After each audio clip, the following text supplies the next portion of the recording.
അപ്പോൾ ഇതിൽ ആദ്യത്തെ സൈറ്റാണ് നമ്മൾ ബ്രൗസർ എടുത്തിട്ട് REPL എന്ന് കൊടുക്കുക. REPL എന്ന് കൊടുക്കുക. അപ്പോൾ ഈ സൈറ്റ് തുറന്നു വരും. This is an online editor. ഇത് പൈത്തൺ മാത്രമല്ല, വേറെ ഒരുപാട് ലാംഗ്വേജസ് ഇതിൽ നമുക്ക് ടൈപ്പ് ചെയ്യാൻ പറ്റും. ഇതിൻ്റെ ഡീറ്റെയിൽസ് താഴെ കൊടുക്കുന്ന അതിൻ്റെ അഡ്വാൻറ്റേജസ് എന്തൊക്കെയാണ്, എന്തൊക്കെ ഫീച്ചേഴ്സ് അവൈലബിൾ ആണ്, നമുക്ക് ഒരുപാട് പേർക്ക് ഒരുമിച്ച് കോഡ് ചെയ്യാം, അങ്ങനെ ഒരുപാട് ഫീച്ചേഴ്സ് ഇതിലുണ്ട്. ഇതൊരു ഓൺലൈൻ എഡിറ്ററാണ്. ഓൺലൈൻ പൈത്തൺ എഡിറ്ററും അതുപോലെ തന്നെ ഷെല്ലുമാണ്. നമ്മൾ കോഡ് ടൈപ്പ് ചെയ്ത് കഴിഞ്ഞാൽ അത് നമുക്ക് ഇനി റൺ ചെയ്ത് ഔട്ട്പുട്ട് തരും. ഓക്കെ, ഇത് മുകളിൽ രണ്ടെണ്ണം ഉണ്ട്. ഒരു സ്റ്റാർട്ട് കോഡിംഗ് എന്ന് സൈനപ്പ് എന്ന 2 ടാബുകളാണ്. തൽക്കാലം നമ്മൾ സൈനപ്പ് ചെയ്യുന്നില്ല, അതിന് അഡ്വാൻറ്റേജ് ഉണ്ട്. പക്ഷേ തൽക്കാലം നമ്മൾ സ്റ്റാർട്ട് കോഡിംഗ് കൊടുക്കുന്നു.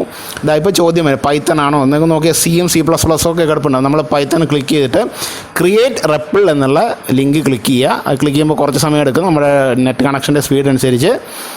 ഇപ്പോൾ നമ്മൾ എന്ത് ചെയ്തു, ഒരു REPL ക്രിയേറ്റ് ചെയ്തു. ഇനിയിപ്പോൾ നമ്മളിത് കഴിയുമ്പോൾ ഒരു ഏതാനും നിമിഷത്തിന് ശേഷം നമ്മൾ വേറൊരു വിൻഡോയിലേക്കാണ് വരുന്നത്.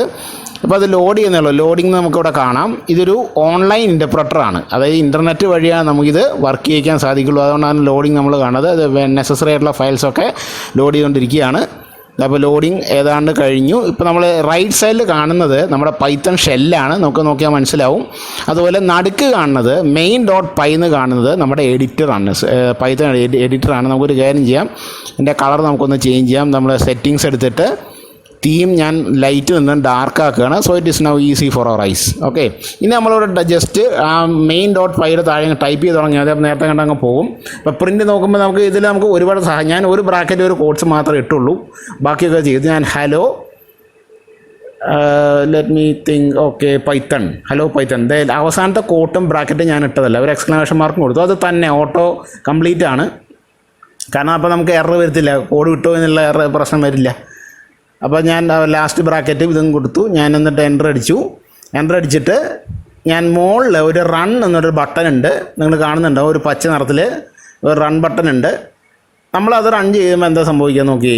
റൺ ചെയ്യുമ്പോൾ നമുക്ക് ഷെല്ലിൽ എന്ത് കാണാം, ഹലോ പൈത്തൺ നമുക്ക് കാണാം. അതായത് ചുരുക്കം പറഞ്ഞാൽ ഈ ഒരു വെബ്സൈറ്റ് ഉണ്ടെങ്കിൽ നമുക്ക് പൈത്തണിൻ്റെ ഏത് കോഡും റൺ ചെയ്യിക്കാം, നോ പ്രോബ്ലം.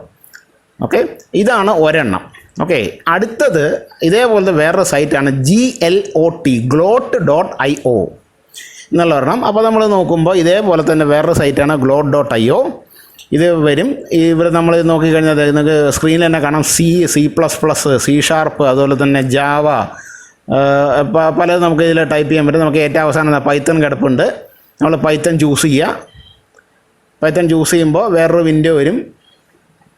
അപ്പോൾ ഇതാണ് നമ്മുടെ താഴെ കാണുന്നത് നമ്മുടെ ഷെല്ലും, മുകളിൽ കാണുന്ന എഡിറ്ററുമാണ്. ഡാർക്കാണ് നമ്മുടെ എഡിറ്റർ.